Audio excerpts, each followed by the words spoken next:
अलग नहीं है, सब एक है। और सबका विकास होगा तो भारत का विकास होगा। और इसी में एक और मंत्र जोड़ा गया मोदी जी के द्वारा, वो था ज्ञान का। ज्ञान मतलब जी फॉर गरीब, वाई फॉर युवा, ए फॉर अन्नदाता किसान, और एन फॉर नारी शक्ति, नारी वंदन। अगर देश का गरीब खड़ा हो जाता है उसको ताकत मिलती है।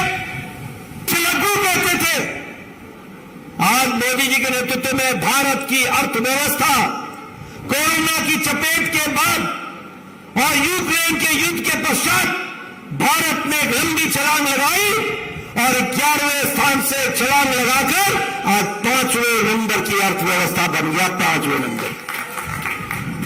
और हमने पछाड़ा किसको? ग्रेट ब्रिटेन को, उन अंग्रेजों को जिन्होंने हमको 200 साल राज किया। आज उनको हम पछाड़ कर 5वें नंबर की अर्थव्यवस्था बन गए हैं। आपसे मेरा निवेदन है, संजय टंडन जी को दिल्ली भेजना, कमल का बटन दबाना, मोदी जी को तीसरी बार प्रधानमंत्री बनाना। भारत 2 साल के अंदर तीसरी अर्थव्यवस्था बन जाएगा, तीसरी अर्थव्यवस्था बन जाएगी।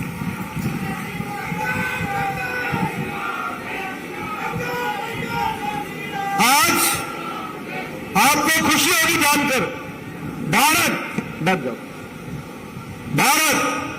दुनिया में दवाई को बेचने में, एक्सपोर्ट करने में दुनिया में नंबर 2 पर खड़ा है। मैं स्वास्थ्य मंत्री रहा हूं। इस देश में एक दवाई को आने में 20 से 25 साल लग गए। मैं बार बार बताता हूं, टेटनस की दवा को आने में 25 से 28 साल लगे। डिप्थीरिया की दवाई को आने में इस देश में 30 साल लगे। ट्यूबरक्लोसिस की दवाई को नेशनल प्रोग्राम बनने में 30 साल लग गए। जापानी बुखार की दवाई को आने में 100 साल लगे। आज भारत दुनिया को दवाई दे रहा है और दुनिया की डिस्पेंसरी बन गया है। और सबसे सस्ती और सबसे असरदार दवा आज भारत बना रहा है। पेट्रोकेमिकल्स में हम 106% हमारा एक्सपोर्ट बढ़ गया। स्टील में पहले हम चाइना पर रिलाई करते थे, आज भारत दूसरे नंबर का स्टील का मैन्युफैक्चरर बन गया, स्टील प्रोडक्शन हो गया। आप लोगों के हाथ में मोबाइल है, 10 साल पहले इसमें लिखा होता था made in China, made in Korea, made in Taiwan, made in Japan.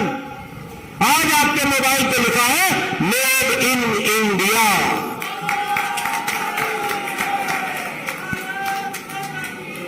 आज बदलता भारत है।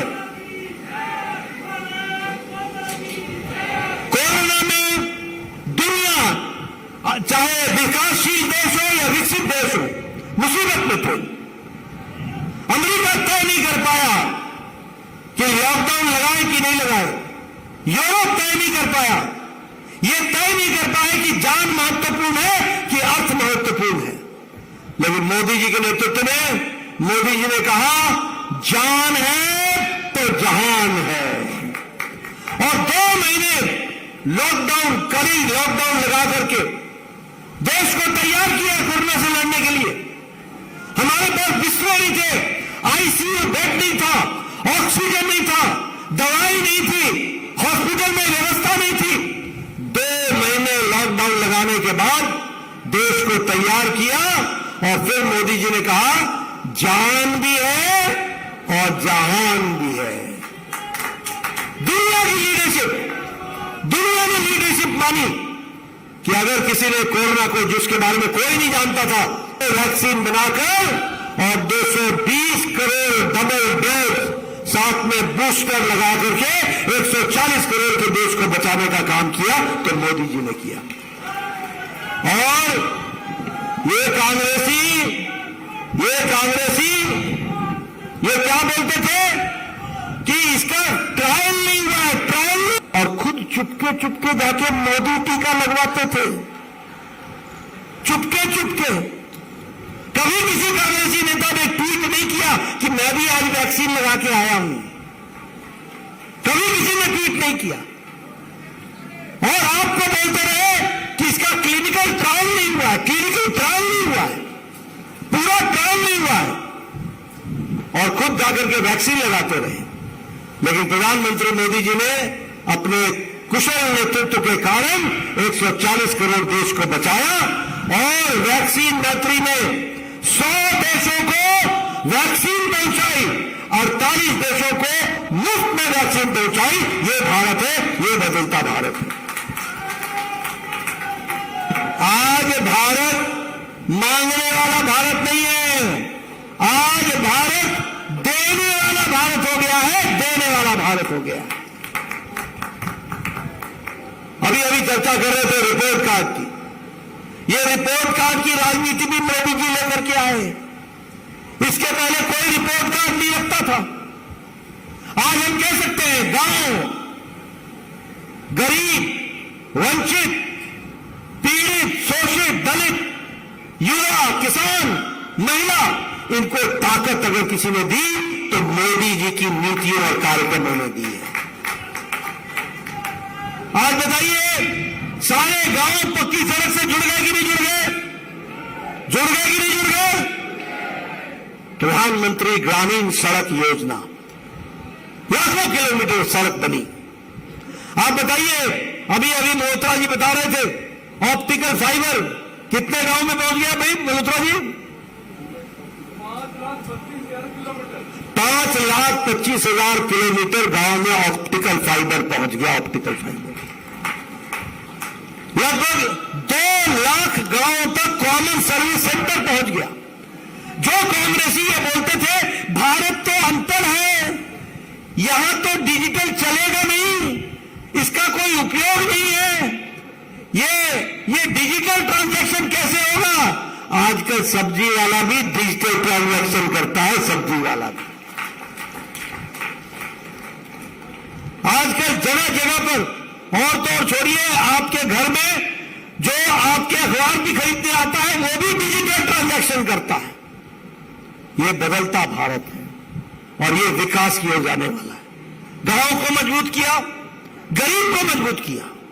आज आपको जानकर खुशी होगी, आप सब लोग, क्योंकि चंडीगढ़ शहर में रहते हैं, आप सब संपन्न लोग हैं, लेकिन आपको मालूम होना चाहिए कि मोदी जी के नेतृत्व में 80 करोड़ की जनता को हर महीने मोदी जी 5 किलो गेहूं या 5 किलो चावल खिला रहे हैं और 1 किलो दाल दे रहे हैं। और इसके कारण आज गरीबी की रेखा के नीचे रहने वाले 25 करोड़ लोग गरीबी की रेखा से निकल करके ऊपर और चले गए और आगे आ गए। ये बदलता भारत है। ये अभी 4 करोड़ प्रधानमंत्री आवास योजना की बात कर रहे थे। मैं तो गांव से आता हूं। 1993 में मैं एमएलए बन गया था। 1993 में मेरा बीडीओ आके मेरे को बोला करता था, बेटा साहब आपको एक खुशखबरी सुनाए। मैं बोलता था सुनाओ।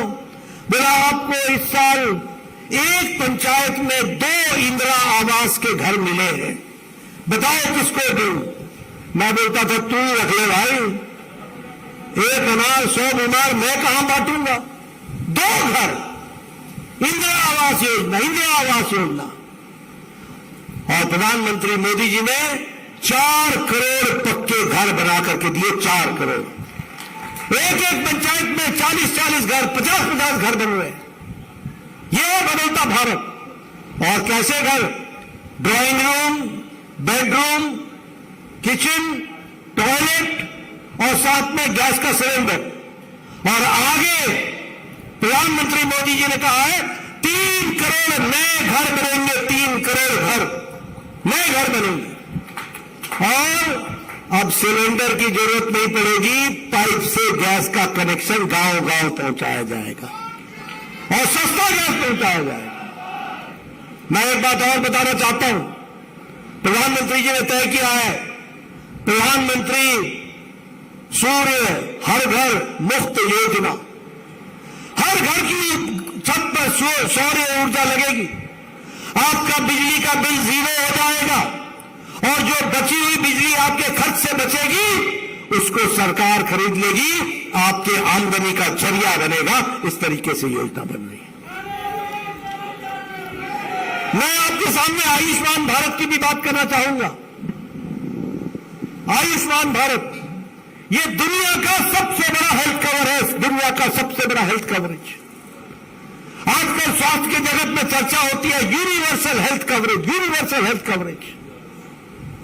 अमेरिका नहीं कर पाया, ब्रिटेन नहीं कर पाया, यूरोप नहीं कर पाया, कोई देश नहीं कर पाया, लेकिन मोदी जी के नेतृत्व में भारत में, आयुष्मान भारत में 5 करोड़ लोगों को, 10 करोड़ 74 लाख परिवारों को 5 लाख रुपए का हर साल गंभीर बीमारी से लड़ने के लिए 5 लाख रुपए का हेल्थ कवर दिया, हेल्थ कवर दिया।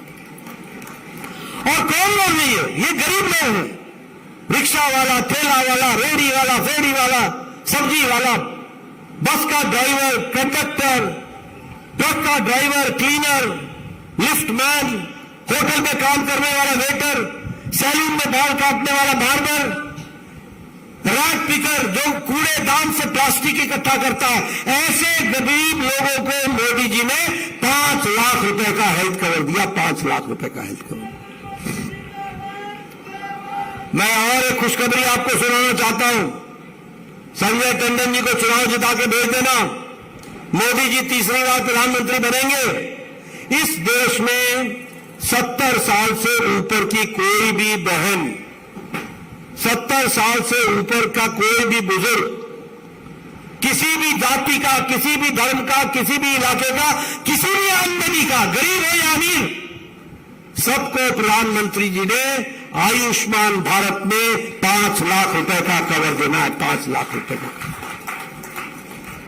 इसलिए गांव, गरीब, वंचित, पीड़ित, शोषित, दलित, महिला, आप सब लोग तो शहर में रहते हैं, लेकिन आपको बताना चाहता हूं, इस देश में 12 करोड़ बहनें ऐसी थी जिनके घर में शौचालय नहीं था। कैसी जिंदगी जीती होंगी, किस तरीके की उनकी इज्जत होती होगी। प्रधानमंत्री मोदी जी ने महिलाओं को सशक्त किया और 12 करोड़ इज्जत घर बनाकर उनको इज्जत देने का काम किया, तो प्रधानमंत्री मोदी जी ने किया। मैं यहां यह भी बताना चाहूंगा, 30 साल से नारी शक्ति वंदन विधेयक 30 साल से राजनीतिक कारणों से रुका हुआ था, और मोदी जी ने 3 दिन में नारी शक्ति वंदन विधेयक पास कर दिया, और अगली लोकसभा में आप 33% महिलाएं चुन करके आएंगी, ये भी हमको ध्यान रखना चाहिए।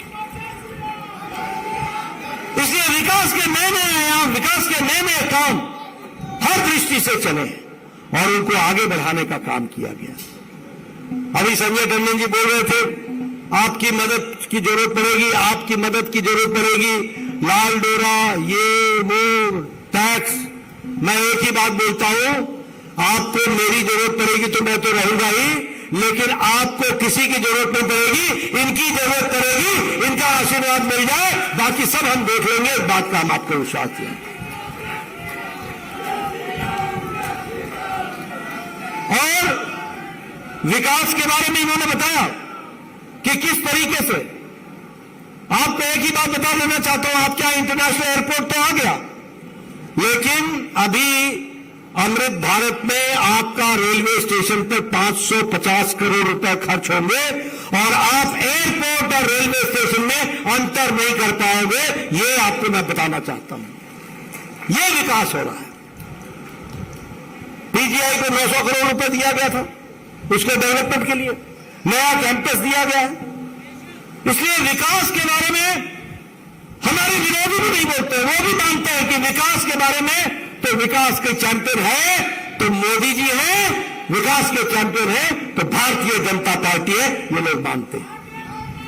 और किरण जी के टाइम पर विकास का पेश चलता रहा, यही तीव्र गति से आगे भी चलेगा, इस बात का आपको मैं विश्वास दिलाना चाहता हूं। इससे सारे काम होंगे।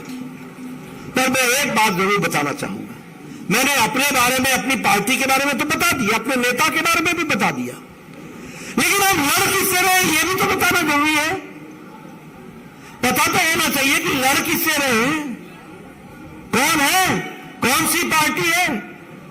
मित्रों, मैं बताना चाहता हूं, क्यों? क्योंकि देखो, उजाले का महत्व तो तभी समझ में आता है जब अंधेरी की त्रासदी समझ में आती हो। अमावस्या की दिक्कत जब तक नहीं समझोगे तब तक। इसलिए ये याद रखिए कि उजाले को अगर ध्यान में रखना हो तो अंधकार को भी ध्यान में रखो। ये घमंडिया गठबंधन, ये इंडिया अलायंस, ये क्या अलायंस है? ये दो बातों का अलायंस है, ये दो बातों का अलायंस। नहीं किया? आप बताइए, कॉमनवेल्थ गेम का घोटाला किया कि नहीं किया? ऑगस्टा वेस्टलैंड का घोटाला किया कि नहीं किया? कोयला घोटाला किया कि नहीं किया? अपना चीनी घोटाला किया कि नहीं किया? चावल घोटाला किया कि नहीं किया? कौन सा घोटाला छोड़ा इन्होंने? न अंतरिक्ष छोड़ा, न आकाश छोड़ा, न समुद्र छोड़ा, न पाताल छोड़ा, न धरती छोड़ी, सब जगह घोटाले पे घोटाला किया। आप बताओ, अखिलेश ने गोमती रिवरफ्रंट का घोटाला किया कि नहीं किया? लैपटॉप का घोटाला किया कि नहीं किया? अनाज का घोटाला किया कि नहीं किया? लालू चारा खा गया कि नहीं खा गया? लालू अलकतरा खा गया कि नहीं खा गया? लालू नौकरी के जगह पर जमीन हड़पने का काम किया कि नहीं किया? ये सब लोग भ्रष्टाचार के कविता शराब के घोटाले में है कि नहीं है? टीएमसी के मंत्री टीचर घोटाला किया कि नहीं किया? ये गाय का स्मगलिंग का घोटाला किया कि नहीं किया? बालू का घोटाला किया कि नहीं किया? और ये डीएमके के नेताओं ने बालू का घोटाला किया कि नहीं किया? ये सारे घोटालेबाज, ये सारे घोटालेबाज, सब घोटालों में। अच्छा आप बताओ, सोनिया गांधी बेल पर है कि नहीं है? राहुल गांधी बेल पर है कि नहीं है? और पी चिदम्बरम बेल पर है कि नहीं है? कार्तिक चिदम्बरम बेल पर है कि नहीं है? ये संजय सिंह बेल पर है कि नहीं है?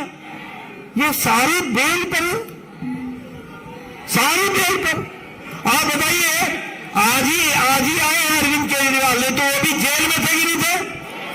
मनीष सिसोदिया जेल में है कि नहीं है? और ये सत्येंद्र जैन जेल में है कि नहीं है? आजम खान जेल में है कि नहीं है? ये या तो आधे बेल पर है या आधे जेल में। सारे भ्रष्टाचारी। आप बताइए, ऐसे लोगों को आप आगे आने दोगे क्या? इनको आपसे कोई लेना देना है क्या? इनको कोई आपका विकास करना है? इन्होंने अपने परिवार का विकास करना है।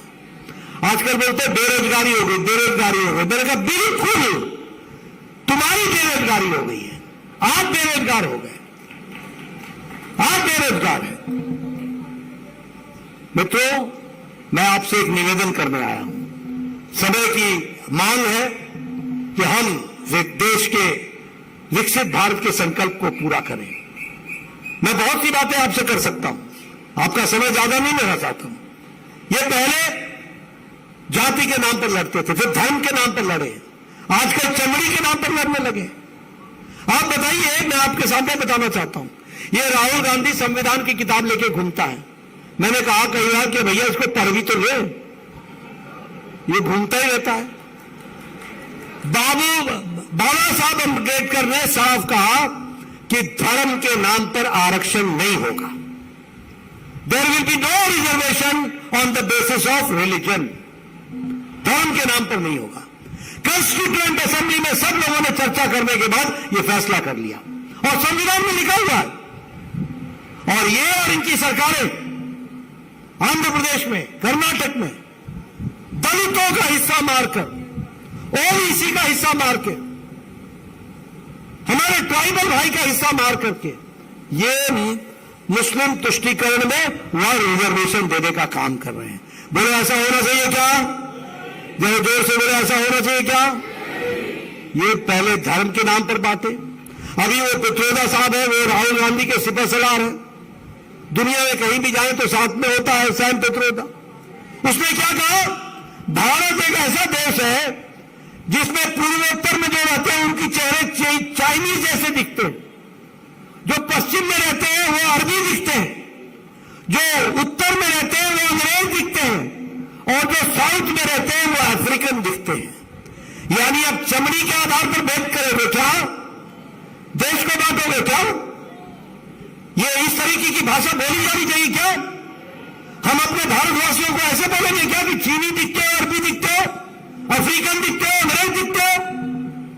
ये बांटने का काम ये कांग्रेस का कुत्सित प्रयास चलता है। विवेकहीन बात करते हैं। इन सबको घर बैठाने की आवश्यकता है और वोट मांगने के लिए, वोट लेने के लिए हर तरीके के हथकंडे अपनाते हैं। मित्रों, आज मैं बड़ा सौभाग्यशाली हूं कि आज हम सब के नेता प्रधानमंत्री मोदी जी हैं, जिनके नेतृत्व में आज देश सुरक्षित है, देश सुरक्षित है। मुझे याद है पुंछ में गोली चलती थी, चंडी मंदिर को रिपोर्ट होता था और चंडी मंदिर दिल्ली को रिपोर्ट करता था और दिल्ली कहता था अगले हुक्म का इंतजार करो।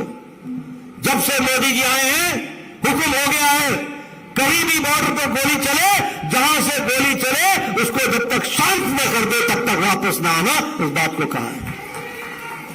आज घर में घुसकर मारने की ताकत है। सर्जिकल स्ट्राइक, तुमने उरी में घटना की, सर्जिकल स्ट्राइक हुआ। तुमने पुलवामा की घटना की, मोदी जी ने कहा तुमने बहुत बड़ी गलती कर दी है, इसका खमियाजा भुगतना पड़ेगा और 10 दिन के अंदर एयर स्ट्राइक हुई और सारे कैंप ध्वस्त कर दिए गए। ये करके दिखाया है। और ये कांग्रेसी जब आपसे वोट मांगने आपके घर में आए तो बोलना, मुझे वो जो आप प्रूफ मांगते थे ना सर्जिकल स्ट्राइक का, उसका जवाब दो। जो आप एयर स्ट्राइक का प्रूफ मांगते थे, हमारे शहीद, हमारे जवान शहीद हो गए देश की रक्षा करते करते, और ये कांग्रेसी प्रूफ मांगे, ये उसके लिए कोई सबूत मांगे। ऐसे लोगों को आगे आने दे रहे क्या? आने दोगे क्या? मित्रों, मैं एक ही आपसे फिर से अपील करने आया हूं, आपका ज्यादा समय नहीं लगूंगा।